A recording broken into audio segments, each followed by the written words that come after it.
চ্যানেলে আপনাদের সকলকে স্বাগত নিয়ে চলে এসেছি নতুন দিনে নতুন আরেকটি ভিডিও শুধুমাত্র আপনাদের। আমি এখন পুরোপুরি রেডি, ওই যে দেখালাম ঘড়িতে বাজে এখন দুপুর 1টা, আর যাচ্ছি আমি এখন কিন্তু ছেলেকে আনতে স্কুল থেকে।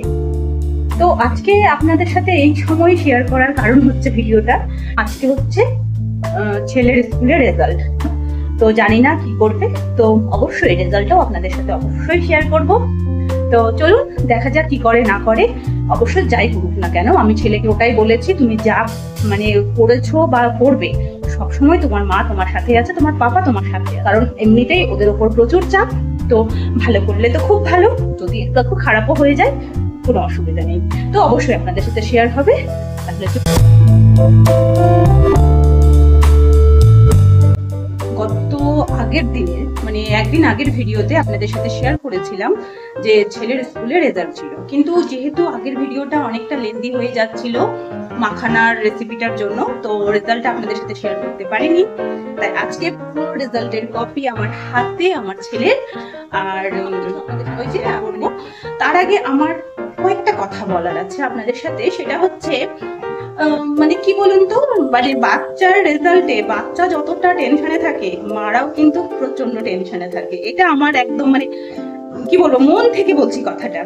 আমি বাচ্চাটাকে হয়তো অনেক সময় বলি যে না শোনা, রেজাল্টটা কোনো ব্যাপার না, রেজাল্ট কোনো ব্যাপার না, কিন্তু আপনাদের সাথে আমি একদম সত্যি করে কথাটা বলছি, মানে ওর রেজাল্ট নিয়ে ও তো টেনশনে থাকে, তার সাথে আমিও কিন্তু অনেকটা টেনশনে থাকি। টেনশনটা মানে ওর রেজাল্ট কম হয়ে যাবে বা ও পারবে না সেটা না, তখন আমার টেনশনটা কি হয় যে আমি কি আমার 100% দিতে পারছি আমার ছেলেটাকে। তো এই একটা টেনশন না কিন্তু আমার মধ্যে ঘুরে, আর এই টেনশনটা না এই রিসেন্ট আরো বেড়ে গেছে। যার কারণটা হচ্ছে ও আসার পর থেকে আমি তো নিজের কেরিয়ার নিজের কিছু নিয়ে কখনো ভাবিনি।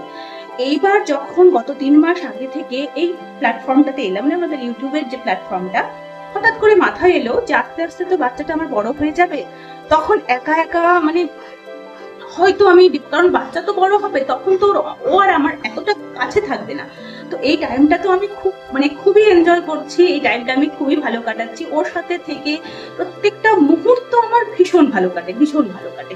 মানে আমি ওর সেই ফার্স্ট দিন থেকে এখন পর্যন্ত ওর কোনোটা এখন পর্যন্ত মিস করতে চাই না, আমি সবসময় ওর সাথে থাকি। কিন্তু একটা টাইম তো আসবে না যে টাইমটাতে আমি ওকে এতটা কাছে পাবো না, তখন তো ও বড় হবে, ও আস্তে আস্তে মানে নিজের পড়াশোনা নিজের মতো একটা জগৎ হবে। তখনই আমার মাথায় এলো যে তাহলে এই ইউটিউবের একটা প্ল্যাটফর্মে আনি। তো প্রথম এসে কিন্তু একটা ভীষণ টেনশনও চলছিল। তার কারণটা হচ্ছে যে একসাথে দুটো পারবো তো, কারণ আমার সংসার আছে, বাচ্চার পড়াশোনা আছে, তার উপরে এইগুলো সব ঠিক হবে কিনা। তো রেজাল্ট যখন হয় তখন ভাবি যে রেজাল্টটা যদি ওর খারাপ হয়ে যায় তখন কিন্তু হয়তো আমি মানে ডিপ্রেশন, এই জায়গাটা ডিপ্রেশন মানে সেই লেভেল নয়, কিন্তু আমার নিজের খারাপ তো একটু খামতি থেকে গেছে। তো সেটা কি খামতি, ছেলের রেজাল্ট কেমন হয়েছে, তার জন্য আজকের ভিডিওটি চলুন স্কিপ না করে পুরোটা দেখতে থাকুন, ঠিক আছে? কারণ অনেক সাথে অনেক কিছু শেয়ার করব। আমার ছেলে পড়ে আইসিএসসি বোর্ডে, তো সেই বোর্ডেরও একটা নতুন রুলস যেটা আমার আগে জানা ছিল না, সেটাও আপনাদের সাথে শেয়ার করবো। আছে যারা বাচ্চা ছোট তারা হয়তো জানেন না ব্যাপারটা। তো চলুন, অনেক গল্প আছে, সবকিছুই আপনাদের সাথে শেয়ার। ছেলে আগের বার মানে ওদের ক্লাস সেকশনে ফার্স্ট হয়েছিল, আর এই যে ছেলের হচ্ছে এটা সোশ্যাল স্টাডিজের কপি, এক্সাম কপি। তো সেটাতে ছেলে পেয়েছে কিন্তু 100-এ 100। এটা হচ্ছে এই বছর ওদের প্রথম এই সাবজেক্টটা ওরা পেয়েছিল, যেটাতেও খুব সুন্দর ভালোভাবে পড়াশোনা করেছিল, আর তার কিন্তু রেজাল্টও খুব ভালো পেয়েছে। এটা হচ্ছে ছেলের সায়েন্স কপি, এই যে দেখুন সায়েন্স কপি। তো এই যে সায়েন্সেও পেয়েছে 100-এ 100, স্যার ভেরি গুড দিয়েছে, মানে গুড দিয়েছে। কপিটা খুব সুন্দর, কোথাও কোনো নাম্বার কাটার কোনো জায়গা নেই, খুব ভালোভাবেই মানে এক্সাম দিয়েছে ছেলে কম্পিউটার স্টাডিজ। তো এটাতেও কিন্তু ছেলে পেয়েছে 100-এ 100। 80 মার্কস ছিল ওদের রিটিন, 20 মার্কস ছিল ওদের প্র্যাকটিক্যাল। এটা হচ্ছে মোরাল সায়েন্স, এটাও কিন্তু এই বছর প্রথম, তো সেটাতেও ও 50-তে 50 পেয়েছে। এই যে গুড দিয়েছে স্যার। আর এটাও কপি দেখুন, বেশ ভালো এক্সাম দিয়েছে। সেটা হচ্ছে স্পেলিং ডিকটেশন, এই যে স্পেলিং ডিকটেশন যে কপিটা, সেটাতে ওর 49.5, কিন্তু যেহেতু 0.5টা আবার গোটা হয়ে যায় মার্কশিটের ক্ষেত্রে, সেটা সবাই জানেন। তো সেটা ওর 50 হয়ে গেছে। এটার একটা বিশাল চাপ ছিল, সেটা হচ্ছে এই যে যতগুলো এই যে লেখাগুলো আপনারা দেখতে পাচ্ছেন, যতগুলো লেখা, এগুলো কোনোটাই ওদের কিন্তু কোনো পড়াশোনাতে ছিল না, মানে পড়াশোনায় মানে ওদের লিখিত কোনো জায়গায় ছিল না। ওদেরকে বলা হয়েছিল যে কোনো সাবজেক্টের যে কোনো বই থেকে এই লেখাগুলো আসবে। এই যে 25টা স্পেলিং আর এই যে ডিকটেশন পুরোটা, এই ডিকটেশনটা যে কোনো জায়গা থেকে দিতে পারে। ওদের সিলেবাসে যেগুলো চ্যাপ্টার ছিল সেখান থেকে, যে কোনো সাবজেক্ট থেকে। তো এটা একটা 3 বাচ্চার কাছে কঠিন হয়, কিন্তু ছেলে সেই তুলনায় ভালোই করেছে। শুধু এইখানে একটা আয়ের মানে জাস্ট ওই পয়েন্টটা দিতে মিস করে গেছিল, তার জন্য ওর 0.5 কাটা হয়েছে। বাকিটা কিন্তু ও খুব ভালো করে। এটা ছিল হ্যান্ডরাইটিং কপি, এটাতে ও A+ পেয়েছে, এটাও ভালো হয়েছে। ইংলিশ লিটারেচার, ঠিক আছে, ইংলিশ লিটারেচার নিয়ে আসছি, যেটাতে ও পেয়েছে 97 পাওয়ার কারণটা হচ্ছে আমি, মানে এটাতেও আমার ছেলে কিন্তু 100-এ 100 পেত।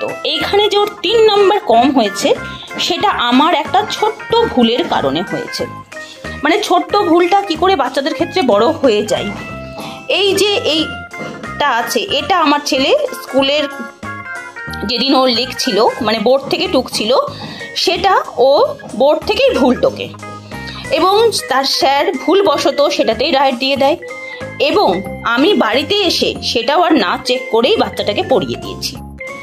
আর বাকি কিন্তু এগুলো ছিল ইন্টারনাল কোশ্চেন। এই ইন্টারনাল কোশ্চেন আমি ছেলেকে করাইনি এবার। তো সেখানে ও নিজে থেকে বানিয়ে এগুলো সব কিন্তু লিখে এসেছে, আর সবটা ঠিক হয়েছে। এই জায়গাটাতে কোশ্চেনটা ছিল যে রক রোজেসের কালার কি হয়, সেটা ও যেহেতু জানে যে রোজের কালার রেড, সেই হিসেবে ও লিখে দিয়েছে, কিন্তু সেটা হবে গোল্ডেন। তো এটাও আমার পড়ানো ছিল না, আর এটা আমি ওকে ঠিক করে পড়াইনি, মানে ভুলটাই পড়িয়ে দিয়েছি। তো এই যে এই 3 নাম্বার, কিন্তু এটা পুরোপুরি আমার জন্যই ছেলের মাইনাস গেছে। ছেলের এখানে কোনো দোষ নেই, বাকি কিন্তু ও একদম সুন্দর, কিন্তু দারুণই মানে পরীক্ষা দিয়েছে। বাকি কোথাও ওর কোনো ভুল নেই। বলতে ইংলিশটাকে দুটো আলাদা আলাদা করে ভাগ করা হয়েছে, সেটাতে ছেলে পেয়েছে 97। এটাই আপনাদের বলার ছিল যে এই যে দেখুন মাই পেট ডগ, যে প্যারাগ্রাফটা ছেলে লিখেছে, এই যে পুরো প্যারাগ্রাফটা, সেই প্যারাগ্রাফটাতে কিন্তু ওর কোনো ভুল নেই দেখুন, কিন্তু সেখানে ও পেয়েছে 90। তার কারণ হচ্ছে আমাদের এই বোর্ড মানে ICSE যে বোর্ডটা, সেই বোর্ডের নাকি নিয়ম যে ল্যাঙ্গুয়েজ গ্রুপে কাউকেই 20 আউট অফ 20 দেওয়া যাবে না প্যারাগ্রাফে, সে যতই সুন্দর যতই ভালো লিখুক না কেন।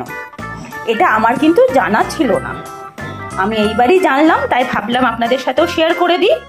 আর এই লেটার লিখতে গিয়ে কি হয়েছে, আমিও একটু খেয়াল করিনি সেই সময়টায় যেখানে কমা আর ফুল স্টপ দিতে হয়, তো সেটা মিস হয়ে গেছে, আর তার জন্য ওর নাম্বারটা 0.5 কাটা গেছে। এই যে ও পেয়েছে 9.5, বাকি কিন্তু সবও ঠিক লিখেছিল। আরেকটা ছোট্ট একটা ভুল করেছে, যে টাইগারের ফেমিনাইনটা কি হবে, সেটা ওর টাইগ্রেস বানানে এই যে এই একটা ওর ভুল হয়ে গেছে। তো সেখানে ও কিন্তু 1 নাম্বার আরো কম পেয়ে গেছে। তো এই হলো ছেলের এবারকার এক্সাম। তো আপনাদের সাথে তো শেয়ার করলাম সবটাই, যে ছেলের এক্সামের রেজাল্ট কেমন হয়েছে। তো দেখুন হাতে গোনা জাস্ট 4-5টা নাম্বার একটু ওর এদিক ওদিক হয়ে গেছে, তো ওর ভুলে তো মাত্র একটা, বাকিটা বলবো আমি আমারই দোষ। তাহলে আমাকে আরও বেশি ওর প্রতি যত্ন নিতে হবে। এবং যাই হোক, আজকে তো পার্টি টাইম, যেহেতু ছেলের রেজাল্ট সত্যি খুব ভালো করেছে, যেহেতু ক্লাস 3-তে অনেক ইন্টারনাল কোশ্চেনের ব্যাপার ছিল, সব কিছুকে যে এত সুন্দরভাবে ও সামলেছে, আর আমিও আমার প্রতি কিন্তু একটা বিশ্বাস পেয়েছি যে না আমি পারবো। আমি যেমন বাড়ির কাজ করছি, ছেলেকে সামাল দিচ্ছি, প্লাস আমি যে ছোট্ট কাজটা শুরু করেছি সেটাও কিন্তু অবশ্যই আমি এগিয়ে নিয়ে যেতে পারবো। তবে তার জন্য অবশ্যই আপনাদের সাথটা খুব দরকার। আপনাদের সাথ না পেলে আমি কিচ্ছু করতে পারবো না। এই যে মনের মধ্যে একটা বিশ্বাস এসেছে সামনে এগিয়ে যাওয়ার, সব কিছুকে সামাল দিয়ে এগিয়ে যাওয়ার, সেটা কিন্তু অবশ্যই আপনাদের সাথ ছাড়া সম্ভব না। তো আমাদের এই ছোট্ট ভিডিও, এই খাওয়া দাওয়া সব কিছু, আর ছেলের রেজাল্ট কেমন হয়েছে, আর এই ভিডিওটি কেমন লাগলো, আর যে নতুন রুলসটা আপনাদের সাথে শেয়ার করলাম সেটা কেমন লাগলো, অবশ্যই সব কিছু আমাকে কমেন্ট বক্সে একটু জানাবেন। আর এই দুটো আইসক্রিমের মধ্যে বলুন তো ছেলের জন্য কোনটা, সেটাও কিন্তু আমি কমেন্ট বক্সে দেখতে চাই। তো ঝটপট করে আমার কমেন্ট বক্সে লিখে ফেলুন যে ছেলের জন্য কোনটা আইসক্রিম, আর আমার ভিডিওটি কেমন লাগলো। তাহলে সবাই সুস্থ থাকুন, ভালো থাকুন, আর হ্যাঁ, অবশ্যই আমার সাথে থাকুন, পাশে থাকুন। আপনাদের সাথ ছাড়া আমি একদম ব্যর্থ। তাহলে আজকের মতো আসি, টাটা, বাই বাই। আবার পরের দিন দেখা হচ্ছে নতুন আরেকটি ভিডিও নিয়ে।